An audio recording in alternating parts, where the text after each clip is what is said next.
concepto, la indemnización, es la condición que se establece para recuperar la posición perdida. O sea, es como si fuera una balanza, ¿no? Imagínense una balanza, de un lado y de otro lado. De un lado están las cosas que hacemos del lado del mal y de otro lado las cosas que hacemos del lado del bien. Cuando el hombre establece una mala condición, inclina la balanza del lado satánico. Entonces tiene que volver a establecer alguna condición del lado de Dios. ¿Por qué? Y esto apréndanlo, que es una cosa que los predicadores evangelistas nunca han enseñado correctamente. Ni Dios ni Satán nos pueden reclamar incondicionalmente. Mucha gente ha dicho, bueno, por gracia divina Dios salva al que quiere, y entonces si quiere, quiere, si no quiere, no quiere, y Satán, no. Ni Dios ni Satán pueden reclamar a alguien incondicionalmente. Claro, esta frase, ni Dios puede, es algo que nunca ha sonado bien en la historia. ¿Cómo Dios no puede? Si Dios es todopoderoso. Pero ya lo expliqué en la primera conferencia, ¿no? Dios creó al hombre con una parte de responsabilidad. Y eso Dios no lo va a violar. Dios no hace nada solamente por su voluntad. Depende del hombre. Eso tienen que aprenderlo muy bien. Por esa razón Dios establece esta condición. Pero si bien Dios no hace lo que se le antoja, podría hacerlo. Por supuesto que Dios es todopoderoso. Pero Dios no lo va a hacer nunca, jamás. Porque eso sería violar la característica del ser humano. Del mismo modo, Dios no le permite a Satán que haga cualquier cosa tampoco. Pero lamentablemente nosotros siempre establecemos condiciones del lado satánico. Porque lo llevamos en la sangre. Somos como él.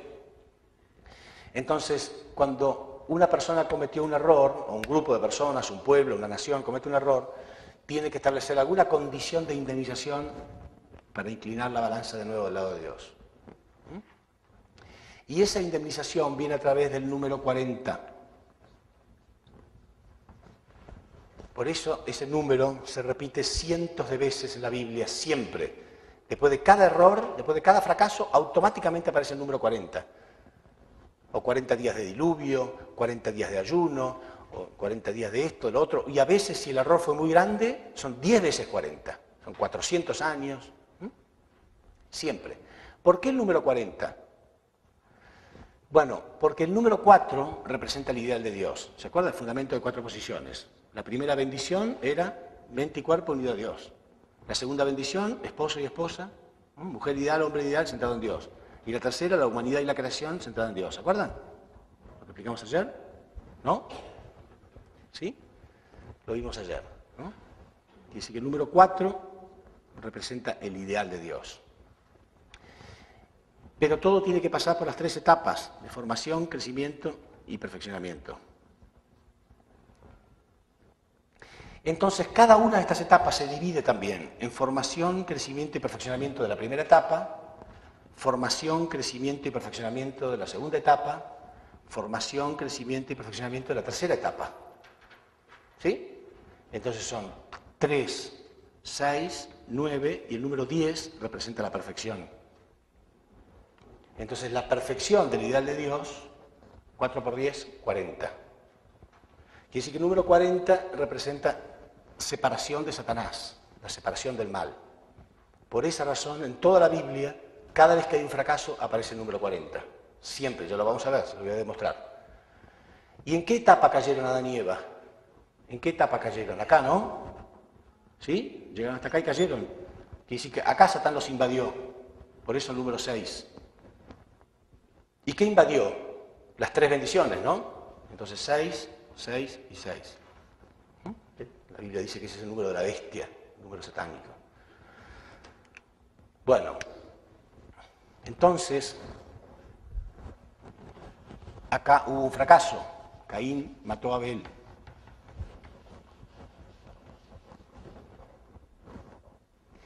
Entonces Dios no pudo enviar a ninguna figura central, no pudo volver a intentar esto hasta que no se cumpla la indemnización.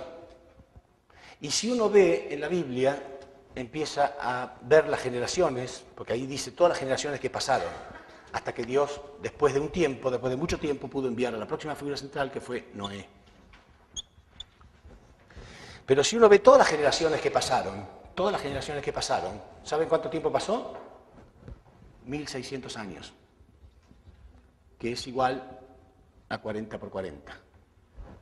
O sea, 40 veces 40. No está dicho así.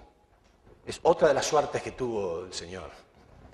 Cuando empezó a buscar, Él sabía perfectamente lo que estaba buscando. ¿Saben por qué Él encontró los paralelos históricos, encontró todo esto? Porque Él sabía perfectamente que era así. Él sabía que era así. Después tenía que buscar la prueba para dejarnos contentos a nosotros. Nada más. Entonces, sabía lo que estaba buscando. Leyó la misma Biblia, que millones de personas durante miles de años han leído, pero de un modo diferente. Él sabía perfectamente lo que estaba buscando porque sabía que estaba ahí en algún lado. Por eso sus primeros seguidores dicen que su Biblia, que tocar su Biblia era como tocar las alas de una mariposa, de tan ajada que estaba, ¿no? Porque iba y venía cientos de veces. No existía la concordancia bíblica como ahora, ni computadoras, ni nada. Entonces era todo manual, ¿no? Bueno, y ahí fue descubriendo todo clarito, todo coincidía, clarito, él sabía que iba a coincidir. Entonces, haciendo la cuenta numérica de esto, daba 1600 años, que es 40 por 40. Bueno, quiere decir que la Biblia dice que pasaron 1600 años donde no hubo nada, ni una figura central, no se podía ver la mano de Dios, y Satán aprovechó para invadir todo en estos tiempos, todo lo que podía. Los pecados del hombre eran terribles, etc. Bueno, cuando pasan estos 1600 años, sí, ya se había establecido la condición, entonces Dios puede volver a intentarlo. ¿Volver a intentar qué? ¿Qué? El fundamento de fe. ¿Ok? Entonces va a buscar ¿qué Dios? Una figura central. Y ahí aparece Noé. ¿Y qué le va a pedir Dios a Noé? Una ofrenda. Sí. Claro, ahora esta es la etapa número 1 y esta es la etapa número 2. La etapa número 2 fue la etapa donde Satán invadió a Adán y Eva, quiere decir que es más difícil. Fíjense que acá el fundamento de fe, la ofrenda, era muy fácil. Caín y Abel la realizaron sin ningún problema. Acá no iba a ser tan fácil, porque la etapa número 2 es la etapa más difícil. Entonces, le pide una ofrenda casi imposible. Realmente Noé tuvo que tener fe. Realmente tuvo que tener fe en la palabra de Dios. Mucha fe. Porque le pide que arme un barco en una montaña, en un lugar alto donde no hay agua. No había ríos, no había mares, no había nada. Porque Dios le dijo que estaba cansado de ver tanto pecado y tanta maldad en la humanidad y quería purificar todo y destruir todo el mal a través de un diluvio. ¿Y cuánto tiempo iba a durar ese diluvio? 40 días y 40 noches. ¿Sí? De nuevo, número 40 como indemnización. ¿Sí? Bueno, entonces Noé construye el arca, tal cual como Dios se lo dice, en la montaña. Y el arca está representando simbólicamente a toda la creación. El arca representa a la creación. Por eso tiene que poner macho y hembra de cada especie animal. Por supuesto que representa la creación simbólicamente, y no quiere decir que literalmente Noé tuvo que poner todas las especies animales que existen. Eso sería absolutamente imposible. Imagínense, hay miles de especies de arañas diferentes, miles de especies de hormigas diferentes. No, sería imposible, ¿no? Pero simbólicamente esto representaba. Por esa razón, dice la Biblia, el arca tenía 3 pisos, que representan la etapa de formación, crecimiento y perfeccionamiento. Y también está representada en los 3 periodos, los 3 años de 7, 7 y 7 años. Recuerdan que le dije que cada periodo duraba 7, 7 y 7 años, porque dice la Biblia que cuando vino el diluvio, 40 días de diluvio, el arca tenía una ventana, ¿no? Pero dice la Biblia que a los 7 días Noé deja salir una paloma para ver si las aguas se habían posado. O sea, si las aguas habían bajado. O sea, si la paloma podía posarse en algún lugar, quiere decir que las aguas habían bajado. Lo que no explica la Biblia, ¿por qué no miró por la ventana directamente? No, porque es algo que Dios nos quiere mostrar. Nos está mostrando este periodo de 7, 7 y 7, ¿no? Y otras cosas más que después voy a explicar. Dice que la paloma vuelve al arca porque no tenía dónde posarse los primeros 7 días. Entonces Noé espera 7 días más y vuelve a dejar salir a la paloma. Y ahí la paloma vuelve con una rama de olivo en la boca. Quiere decir que algunas ramas estaban apareciendo en la superficie del agua. Quiere decir que la rama de olivo representaba la esperanza. Sin embargo, tiene que esperar 7 días más y ahí sí, la paloma no regresa, quiere decir que las aguas habían bajado y Noé se posa en tierra. Ahí están los 3 periodos, 7, 7 y 7. Pero también aquello de la rama de olivo tiene un significado que después voy a explicar. Entonces, también dice la Biblia que había un ave de rapiña que giraba alrededor del arca en forma permanente. Y vamos a ver que en la Biblia se refleja en varias partes que el ave de rapiña simboliza a Satanás. Después lo voy a mencionar. Quiere decir que significa que Satán está siempre girando, esperando el momento que uno cometa un error para invadir la ofrenda. Por eso las ofrendas tienen que ser establecidas de modo perfecto. ¿No? Esta figura central, Noé, tenía que realizar esta ofrenda en un periodo de tiempo determinado, y el periodo de tiempo acá fue 120 años. O sea, 40, 40 y 40. Y 40 días de diluvio y 40 noches. O sea, se repite el número 40 permanentemente. Bueno, entonces Noé también tiene 2 hijos en la posición de Caín y Abel, que eran Sem, el hermano mayor, y Cam, y un hijo en la posición de Set, que es Jafet. Pero, al igual que Set, Jafet no cumple ninguna función providencial. En realidad, el fundamento de sustancia lo tienen que realizar ellos 2, Sem y Cam. ¿Sí? Porque él está en la posición de Lucifer, o sea, en la posición de Caín y en la posición de Abel, o lo que es lo mismo, en la posición de Lucifer y Adán. ¿Se entiende bien? ¿Me siguen? Bueno. Ahora, como él va a estar en la posición de Adán, él tiene que establecer una condición determinada también. Y él está en la posición de Abel, pero en este caso, acá arriba, Abel estableció un fundamento personal, él tuvo que hacer la ofrenda.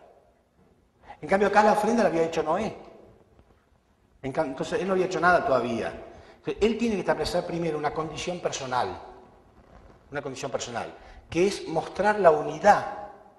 Si él se une a su figura central, si él se une a esta figura central, su padre, entonces hereda el mérito de lo que él hizo. Él le había hecho la ofrenda correctamente, una ofrenda muy difícil. Entonces él tenía que unirse.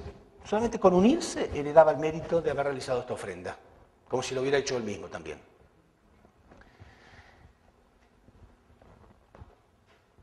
Sin embargo, típico, ¿no? Acá ocurre algo típico. Satán, si no puede invadir a esta persona, invade a su medio ambiente, a su familia, a su alrededor, a ver si lo puede perseguir a alguien que lo martirice de algún modo, que lo torture. Y era su propia esposa. Y este es un mensaje que nos sirve a nosotros, un mensaje para cada persona que quiere realizar una vida espiritual. Porque uno es responsable por sí mismo. Entonces, cuando uno siente el llamado de Dios, lo siente uno. No lo siente a lo mejor su madre, su padre, sus hermanos. Y ellos se van a burlar y se van a convertir más fácilmente en instrumentos del mal por ignorancia. Entonces Noé sintió el llamado de Dios, su mujer no. Entonces cuando Noé empezó a construir un arca, que le llevó la vida entera, construir un arca en un lugar donde no había agua, con mucha fe, era su fe, no era la fe de su mujer. Y su mujer estaba furiosa, porque abandonaba las tareas del hogar, ella quería que le sirva a ella. ¿Qué Dios? No había mucho criterio de Dios en aquella época, ¿se entiende? Entonces la negatividad de su mujer fue multiplicada por los hijos. O sea, los hijos recibieron esta negatividad, críticas constantes en contra de Noé. Pero después del diluvio, ellos tendrían que haberse dado cuenta Tendría que haber dicho, bueno, pero finalmente, realmente vino el diluvio y realmente murió la gente y nosotros fuimos salvados por la fe que él tuvo. Sin embargo, él mantuvo esta negatividad. Entonces dice la Biblia que cuando pasan estos 40 días y 40 noches y las aguas bajan, Noé se establece en tierra y establece una viña. Y él produce vino, produce su propio vino. Y un día toma del vino y se queda dormido dentro de su tienda desnudo. Y ahí Cam lo ve. ¿Qué tendría que haber hecho un hijo unido de corazón a su padre, que además sabe que su padre es un instrumento de Dios? Sabe que lo salvó. Podría haber disimulado esto, ¿no es cierto? Lo tapa y ya está. Se calla la boca y lo protege. Por eso, repito, Jesús decía, dichoso el que no haya escándalo en mí. Pero él, en vez de hacer esto, dice la Biblia, multiplica el mal. Le cuenta a Sem, le cuenta a Jafet, a la madre, le cuenta a todo el mundo, se escandaliza, se hace el que está escandalizado porque se quedó dormido desnudo, le ordena a Sem que vaya y lo tape. ¿Sí? O sea, muestra una falta de unidad completa. Entonces, cuando se despierta, Noé lo maldice y le dice que por esa actitud que tuvo, sus descendientes serán esclavizados por los descendientes de su hermano. Y ustedes saben que los descendientes de Cam, los camitas, fueron a África, en la raza negra. Y de Sem, los semitas, que son blancos, y después fueron esclavizados. O sea, es como producto de esta maldición que recibió él por haber tenido esta actitud. Entonces, ¿por qué la desnudez? ¿Por qué tuvo que pasar por esa prueba de la desnudez? Porque Noé estableció el arca que representa la creación. Quiere decir que Noé está representando a Dios. Noé está representando a Dios. ¿Sí? Dios hizo la creación, Noé hizo el arca. ¿No? Entonces, él representa a Dios.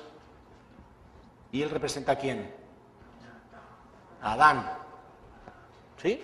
Está en la posición de Adán, dijimos, ¿no es cierto? Caín y Abel, o Lucifer y Adán. Entonces, Adán y Dios. ¿Qué excusa utilizó Adán para apartarse de Dios? La vergüenza por la desnudez.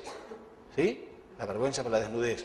Entonces, Dios utilizó esto mismo para que él pudiera superar esto. Sin embargo, él usó esto como excusa y se separó, se apartó de su padre. Entonces, ¿el fundamento de fe fue establecido victoriosamente, sí o no? Sí. El fundamento de fe fue establecido. El arca se hizo en el tiempo debido.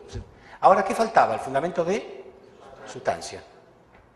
Pero no tiene sentido el fundamento de sustancia entre Sem y Cam. No tiene sentido que Sem se una a Cam si Cam no está unido a Dios. ¿Sí? Si Cam no está unido al que representa a Dios. Porque no había hecho esta condición. Por lo tanto, se pierde el fundamento de sustancia. Sí. ¿Repetir un poquito de la cuestión de Noé, Cam? Que no entendí. Sí. Digo que Cam tenía que haberse unido a Noé, ¿no es cierto? ¿Por qué Dios utilizó esta excusa de la desnudez? Porque Noé se había quedado dormido desnudo, porque se había emborrachado. Porque Cam representa a Adán, y Adán, ¿qué excusa usó Adán después de la caída? Que sentía vergüenza de su desnudez. Se ocultaba a Dios porque tenía vergüenza de su desnudez. Por eso Dios utilizó lo mismo, la desnudez. Él tenía que superar esta excusa de la desnudez y unirse igual a su padre. Sin embargo, no. Utilizó la desnudez como una excusa para apartarse de él, igual que Adán. Entonces, se pierde el fundamento de sustancia. No se puede realizar. Y se pierde esta figura central. Otra vez más, y se pierde este periodo también. Y tiene que empezar el tercer periodo.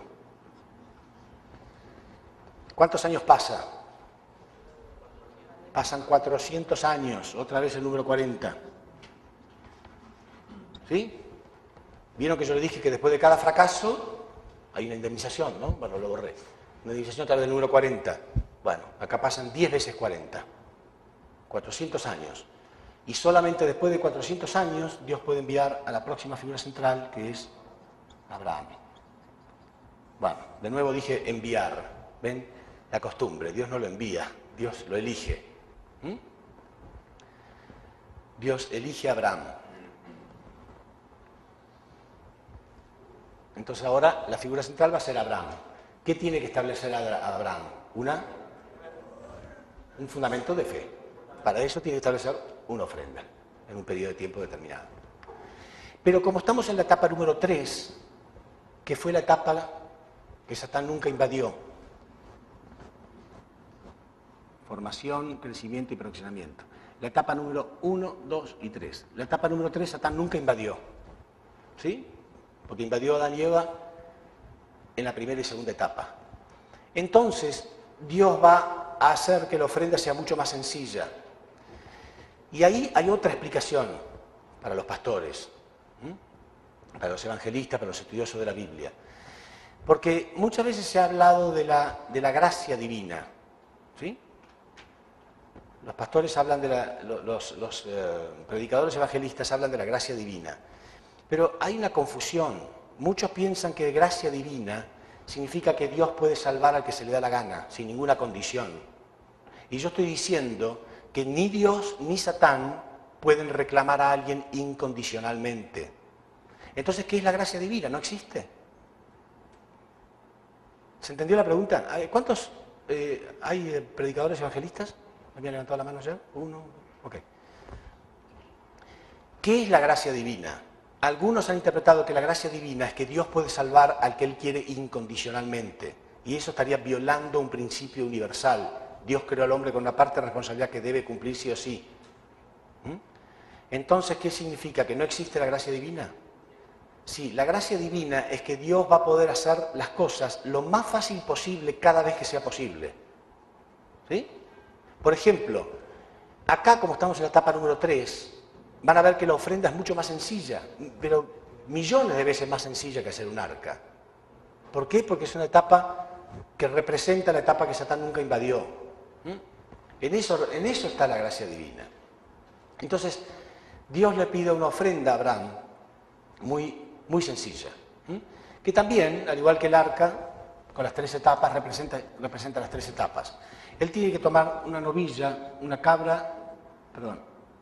novilla, una cabra y una paloma. No, perdón. Al revés. Representa estas etapas. Lo que pasa es que Abraham empezó al revés, por eso me confundo. Novilla, una cabra y una paloma. ¿Sí? Y al igual que todas las ofrendas del Antiguo Testamento, tenía que partirlas en dos. Era muy importante partir en dos, porque partir en dos significaba separar el bien del mal. Las ofrendas tenían que ser en el Antiguo Testamento siempre separadas en dos, porque representaba separar el bien y el mal. ¿Qué es lo que hace Dios en toda la historia? En toda la historia Dios separa a Caín y Abel, siempre separando el bien del mal. Ya van a ver, en toda la historia de la humanidad, inclusive en razas, en pueblos, en civilizaciones, en ideologías. Hay ideologías tipo Caín, ideologías tipo Abel, ideologías de izquierda comunista que niegan la existencia de Dios, ideologías más liberales, más libres, que aceptan la existencia de Dios. O sea, Caín y Abel, bien claro, se separan estos. Entonces, todas las ofrendas tenían que ser divididas en dos, separadas en dos. Sencillo, ¿no? No era, comparado con hacer el arca, era como nada. Bueno, él tendría que haber empezado por la paloma, porque representaba la etapa de formación, crecimiento y perfeccionamiento. Pero él empieza al revés. Corta el novillo por la mitad, corta la cabra por la mitad, y ahí se queda dormido. Deja la paloma para más tarde. O sea, no respeta ¿qué? El periodo de tiempo. Y se queda dormido. Y cuando se despierta, dice la Biblia, ve un ave de rapiña que está invadiendo toda la ofrenda. El ave de rapiña representa a Satanás. ¿Qué significa esto? Significa que una ofrenda mal hecha es como una ofrenda hecha a Satanás. Una ofrenda mal hecha es una ofrenda hecha a Satanás. Él invade todo. Entonces Abraham fracasa en el fundamento de fe, a pesar de que era un fundamento de fe fácil, sencillo. Y cuando él se despierta, Dios lo regaña mucho y le dice algo que nunca se entendió en toda la historia.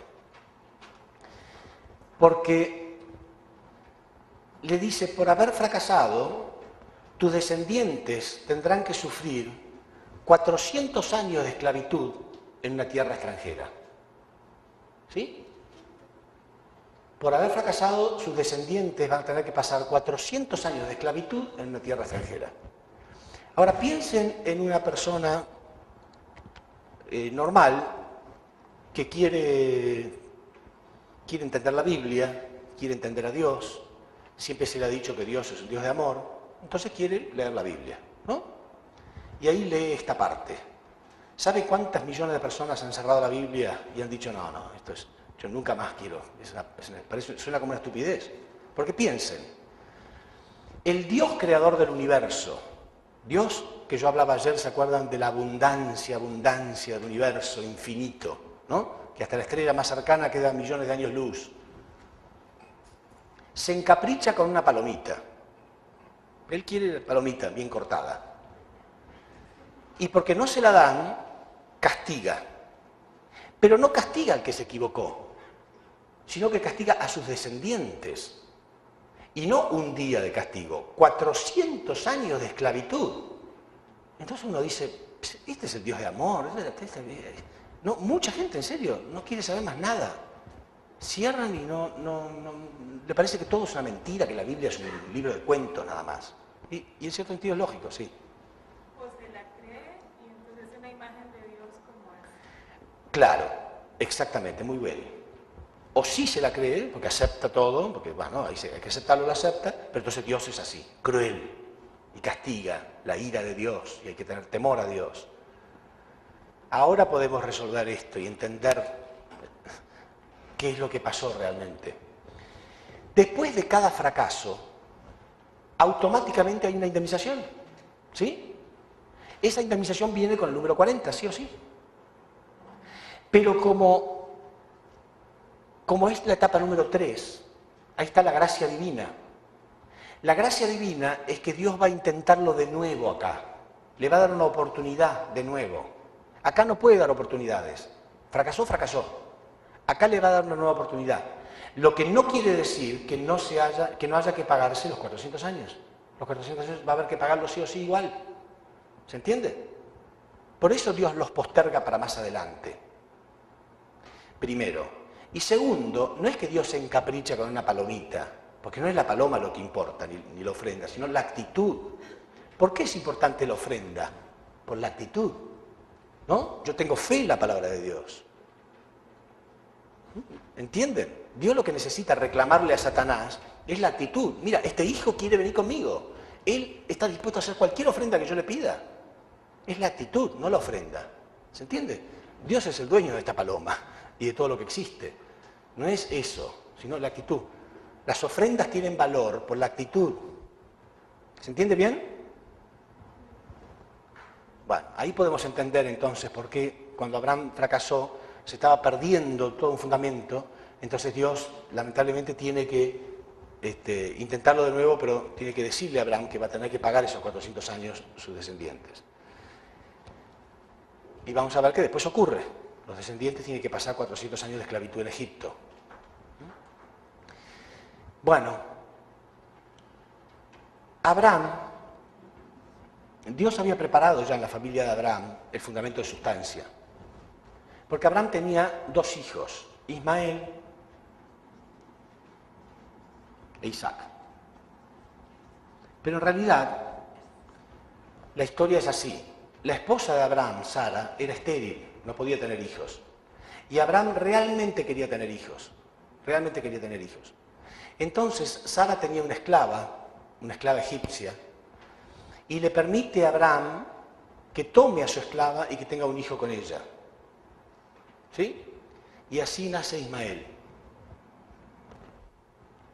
Sin embargo, después de que nace Ismael, Dios hace el milagro de que Sara deje de ser estéril. Y ahí nace el hijo legítimo, que es Isaac. ¿Por qué Dios hizo las cosas así? ¿Por qué hizo el milagro tan tarde? Porque estaba preparando el fundamento de sustancia. Ismael iba a estar en la posición de Lucifer y Isaac iba a estar en la posición de Adán. Y Lucifer al principio se sentía como un hijo de Dios. Pero cuando Dios creó a Adán y Eva, cuando Dios lo creó a Adán, ahí él sintió, ahora veo por qué Dios lo ama más a él. ¿Entienden? Entonces Dios estaba preparando el mismo fundamento acá. Ismael se sentía como un hijo legítimo de Abraham. Pero cuando nació Isaac, Abraham sintió mucha más alegría, porque este sí era su hijo legítimo.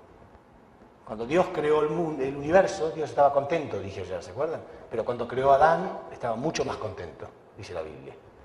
Entonces, Dios estaba preparando el fundamento de sustancia acá. Pero ese fundamento de sustancia nunca se llevó a cabo.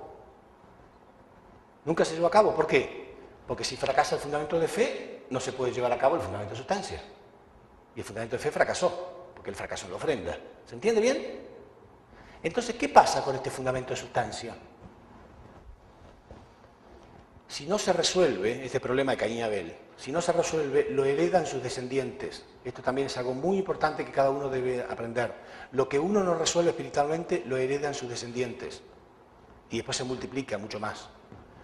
Porque de Ismael vienen los árabes. Y de Isaac vienen los israelitas. ¿Y qué pasa en Medio Oriente hoy en día? ¿Qué problemas hay en Medio Oriente? Se odian. Los árabes y los israelitas se odian. Todos los musulmanes con los israelitas lo odian, absolutamente. Todos los problemas, atentados de terroristas y todo provienen de este conflicto. Es uno de los últimos conflictos que tiene que resolver la humanidad. Y todos nosotros sufrimos las consecuencias. En Argentina hubo atentados terroristas, en Estados Unidos. Todo esto viene por el resentimiento que quedó suspendido en la historia entre ellos dos, porque no se resolvió en aquella época. Bueno, entonces, como él fracasó en la ofrenda, Dios le iba a dar una nueva oportunidad, Pero claro, ahora era mucho más difícil, ya no iba a ser una ofrenda, vi lo que yo les dije, una ofrenda millones de veces más fácil que el arca. ¿Sí? Cortar una palomita era millones de veces más fácil que hacer el arca. Bueno, ahora le iba a pedir una ofrenda millones de veces más difícil que hacer el arca. Millones de veces más difícil que hacer el arca. Le pide que sacrifique a su hijo Isaac, a ese hijo que él había tenido en su vejez. Él ya era anciano. Había esperado toda su vida para que pueda nacer este hijo y ahora Dios le pedía que sacrifique a su hijo. Bueno,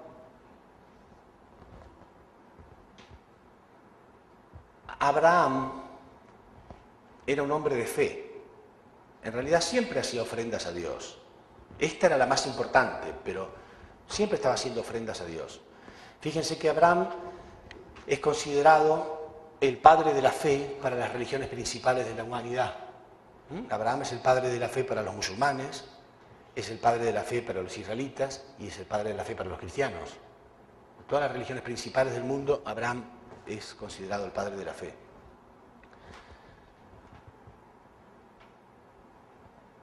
Entonces dice la Biblia que él toma a Isaac, ¿no? para hacer esta ofrenda y lleva los leños, ¿no? Isaac es pequeño, no dice la Biblia qué edad tiene, era pequeño, pero no tanto porque él cargaba los leños para hacer el altar. ¿Sí? Entonces, mientras iban caminando, Isaac le pregunta, pero ¿cuál es la ofrenda que vamos a hacer? Porque siempre ofrecían algún cordero, algún animal, algo, y él estaba tan amargado que casi no quería hablar. Solamente le contestaba, Dios proveerá. Porque él sabía que iba a ser él la ofrenda. Entonces, la Biblia cuenta que cuando llegan al lugar, establecen el altar para la ofrenda, y ahí Isaac todavía estaba un poco sorprendido. Dice, estamos preparando todo y no hay nada para ofrecer. No entendía. Y ahí Abraham lo toma a él y lo pone en el altar de las ofrendas y saca su daga, su cuchillo para sacrificarlo. Ahí Isaac comprende que él es la ofrenda. Comprende que él es la ofrenda. No hay ninguna parte en la Biblia que diga que Isaac lo empujó, que salió corriendo, que lo insultó.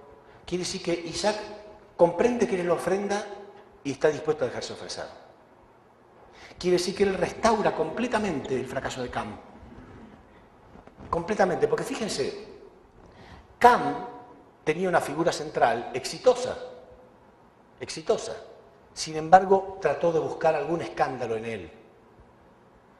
Sin embargo, él, que tenía una figura central que había fracasado, tenía una excusa. Él podía haber dicho, no, ¿por qué voy a morir yo? ¿Por un fracaso suyo voy a morir yo? Sin embargo, él no usó ninguna excusa. Él amaba a su padre de verdad. Y estaba dispuesto a dejarse morir. Por eso Jesús dice, el que esté dispuesto a perder su vida, la va a salvar. Pero el que la quiera salvar, la va a perder. Entonces, él pasó a la historia como un fracasado y sin embargo él fue victorioso. Entonces, por esta actitud, Dios puede enviar a un ángel que le detiene la mano a Abraham y le dice, no, ahora sí puedo confiar en ti. Ahora sí, antes no, pero ahora sí puedo confiar en ti. Porque estaba dispuesto a perder lo más precioso de su vida. Para él, matar a su hijo era más difícil que morir él. ¿Sí? Repito, por eso Jesús dijo, aquel que esté dispuesto a perder su vida la va a salvar, pero el que la quiera salvar la va a perder. Por esta actitud que tuvo él. Ahora, ¿por qué tuvo esta actitud Isaac? ¿Por qué Isaac tuvo esta actitud de estar dispuesto a morir?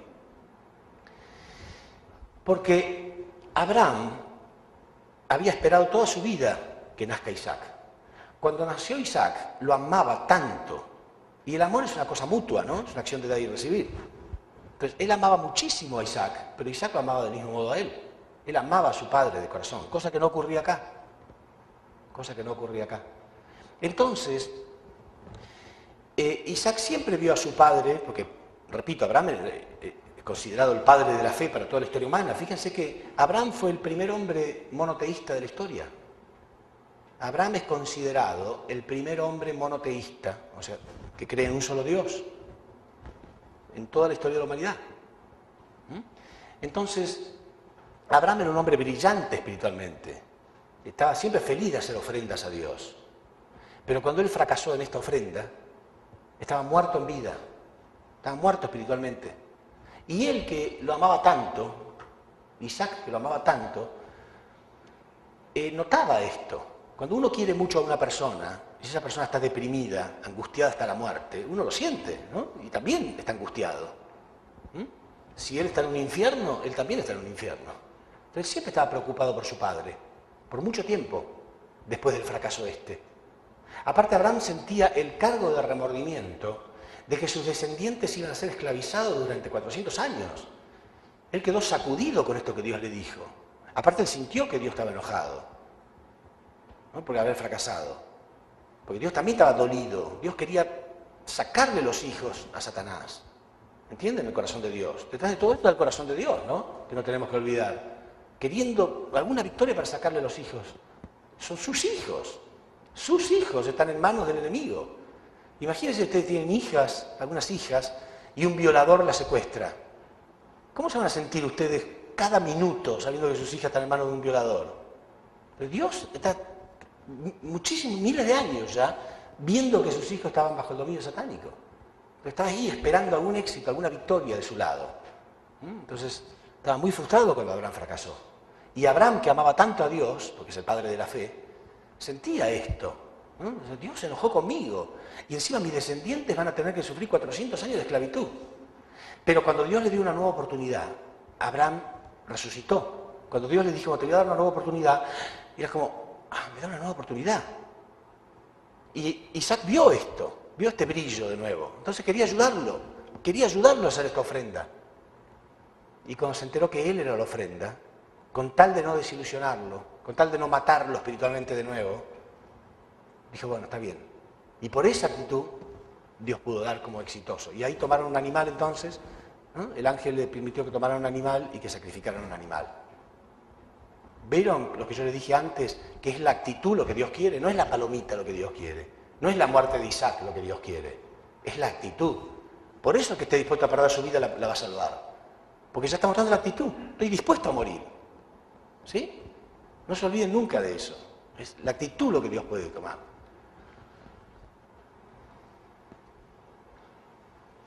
Entonces, ambos son exitosos y establecen el fundamento de fe victoriosamente. Pero ya Abraham había perdido la posición de figura central. Entonces Isaac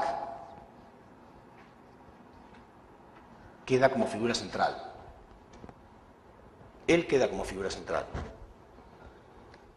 Y esto presten mucha atención, porque de cada fracaso se establecen precedentes, presten mucha atención a lo que voy a decir, de cada fracaso se establecen precedentes para que se repitan en el futuro. Ya van a ver que el hecho que en el tercer periodo haya dos figuras centrales, estamos pagando las consecuencias hasta hoy en día. Hasta hoy en día pasan cosas que son producto de esto. En el tercer periodo tuvo que haber dos figuras centrales. Acá no, acá una sola figura central, una sola figura central. Pero acá tuvo que haber dos. Bueno, entonces Isaac quedó como figura central. E Isaac entonces tuvo dos hijos también, que iban a ser los encargados de establecer el fundamento de sustancia. El fundamento de fe ya estaba establecido.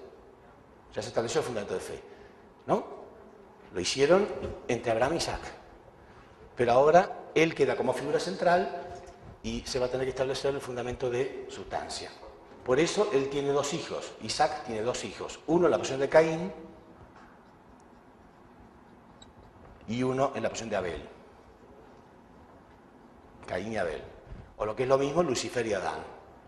¿Sí?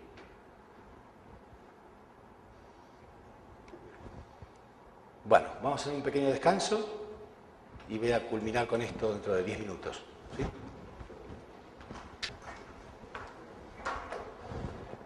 Bueno, hola, hola.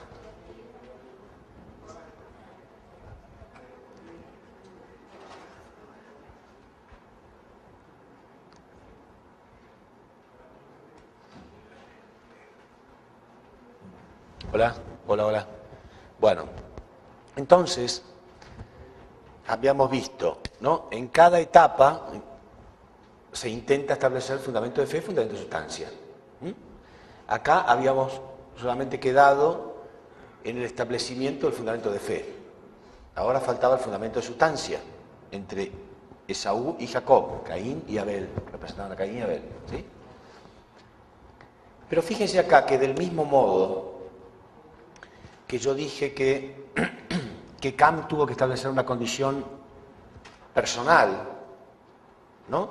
Acá Isaac había establecido la condición, la ofrenda la hicieron junto con Abraham. Pero acá Jacob no había hecho nada. Quiere decir que el fundamento de fe se había establecido ya entre Abraham e Isaac, pero él todavía no había hecho nada, ninguna condición. Entonces, él tiene que hacer una condición.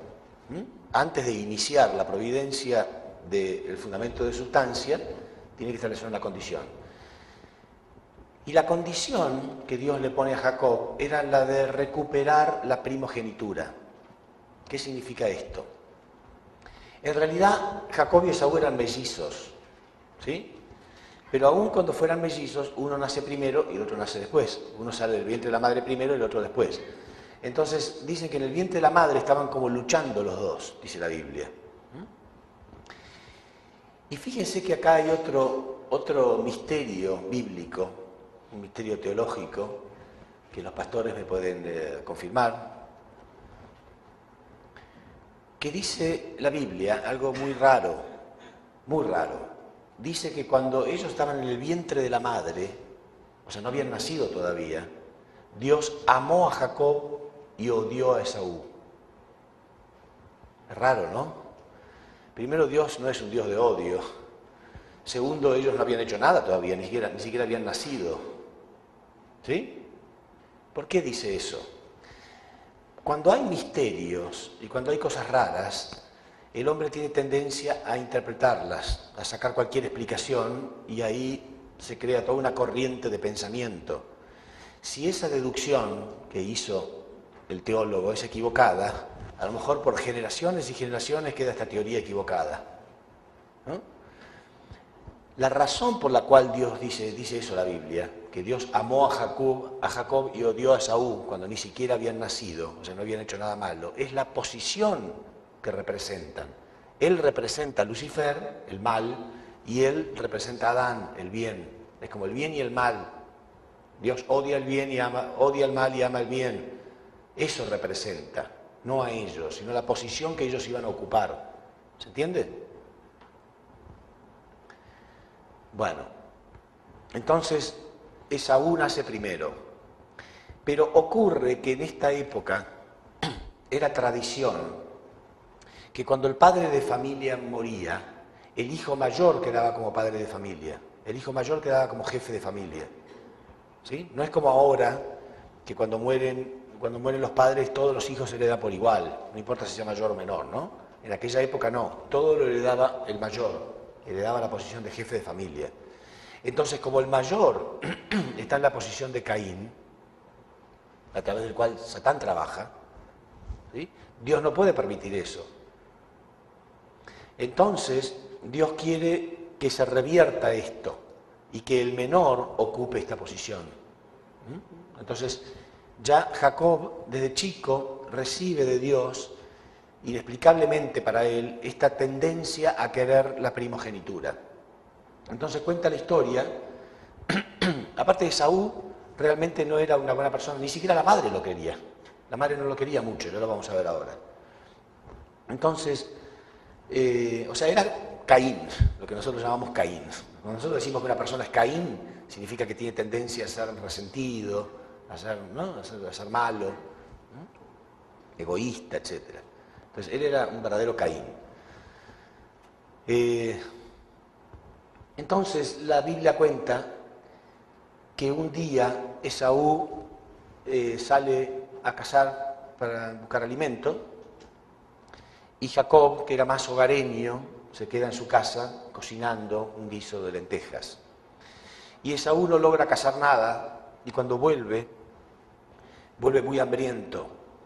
Entonces le pide a Jacob, ¿no? Llega y ve que Jacob había cocinado una rica comida, le pide que se la dé, que lo convide.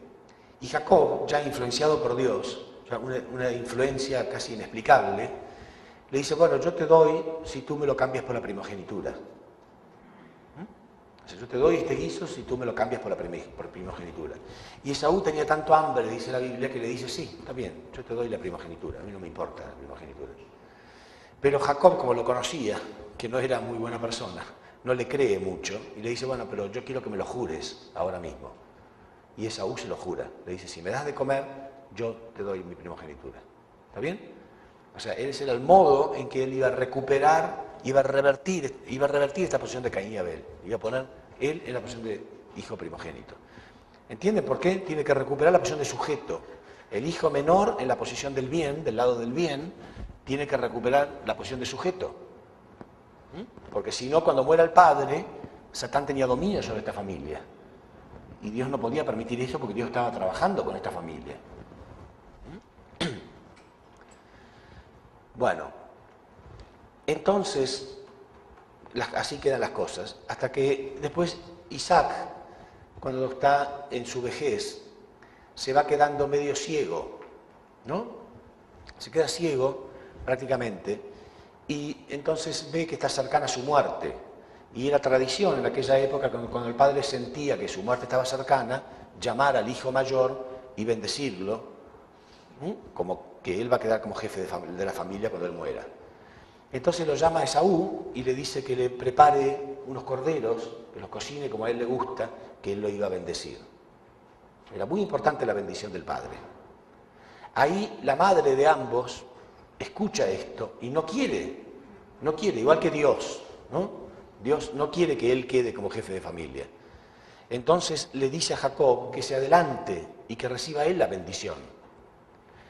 Entonces Jacob dice, no, pero mi padre me va a reconocer, ¿no? Porque la madre le dice que se haga pasar por Esaú, que se haga pasar por Esaú. Le dice, no, mi padre me va a reconocer y en vez de una bendición me va a dar una maldición. Y la madre le dice, si resultare maldición, que resulte sobre mí, yo me hago cargo, pero yo quiero que vayas y hagas lo que yo te digo. Entonces le pide que se ponga las ropas de Esaú, porque ellos tenían, el padre ya los distinguía por el olor, como tenían actividades diferentes, él tenía una actividad mucho más rústica, era cazador, etcétera, y era más hogareño, entonces el padre podía distinguir el olor, entonces le pide que se ponga las ropas de su hermano. Pero además Esaú significa velludo, Esaú era muy peludo, mientras que Jacob era medio lampiño. Entonces la madre le dice que le iba a pegar lana de oveja en sus brazos para que cuando el padre lo tocara pensara que es Esaú. Y Jacob tiene temor, pero como la madre tanto insiste, y él sentía que la misión que él tenía era recuperar la primogenitura, acepta y lo hace. Después de todo, su hermano se lo había jurado, pero era obvio que no lo iba a cumplir. Entonces se adelanta Jacob e Isaac. Al principio duda, dice la Biblia, duda un poco, porque cree reconocer la voz de Jacob y no la de Esaú. Pero después cuando lo huele y lo toca, dice, ah, no, es Esaú. Entonces lo bendice. De este modo, él pone en riesgo su vida para hacer la voluntad de Dios. Y él recupera, ¿no?, del lado de Dios la primogenitura. Pero después llega Esaú y le pide la bendición a su padre, y ahí su padre se queda sorprendido, dice, yo acabo de dar la bendición. ¿Cómo es? Ah, entonces quiere decir que tu hermano se te adelantó y recibió él la bendición. Entonces Esaú dice, bueno, no importa, dámela a mí la bendición. Y el padre dice, no, una vez que yo di la bendición no la puedo quitar. Entonces, ¿qué decide hacer Esaú? ¿Qué quiere hacer siempre Caín? ¿Qué hizo Lucifer con Adán? Lo mató espiritualmente, ¿verdad? ¿Qué hizo Caín con Abel? Lo mató. Siempre Caín quiere matar a Abel. Siempre Caín quiere matar a Abel. Si lo mata, se pierde el fundamento de sustancia. ¿No es cierto? Como cuando Lucifer mató a Adán y cuando Caín mató a Abel, se pierde el fundamento de sustancia. Entonces Esaú decide matar a Jacob.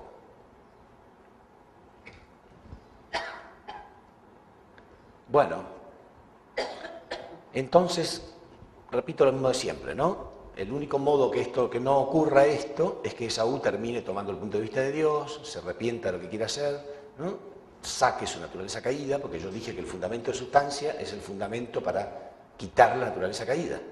Pero Dios tiene que permitir esto. Dios tiene que permitir que Esaú sienta esto. De hecho, Dios hizo todo esto a propósito. Esto de influenciar a Jacob para que recupere la primogenitura, todo para que él sienta esto. Ganas de matarlo. Pero que finalmente se arrepienta. Pero acá ocurre algo extraño, porque se supone que la persona de la posición de Caín y la persona de la posición de Abel tienen que confrontarse y restaurar el fundamento de sustancia, no escaparse. Sin embargo, por una razón que voy a explicar ahora, Dios le permite a Jacob que se escape. Cuando Jacob lo va a matar, Dios le permite que se escape. ¿Por qué? Porque Dios nos quiere mostrar algo. Dios quiere dar un mensaje que sea para todo el resto de la humanidad. Dice la Biblia que la madre se entera, porque Esaú dice, se pone tan furioso que Esaú dice, cuando mi padre muera, lo voy a matar a Jacob. Cuando mi padre muera. No quiero matarlo ahora porque no quiero causarle dolor a mi padre, pero cuando él muera, yo lo voy a matar. Y la madre, y le faltaba poco para que se muera, porque ya era anciano. Entonces la madre escucha esto y le dice a Jacob que tiene que huir, que tiene que escaparse a las tierras de su hermano Labán. O sea, el tío de él, el hermano de la madre. ¿Por qué? Ya vamos a ver por qué. Dios permite que él se escape.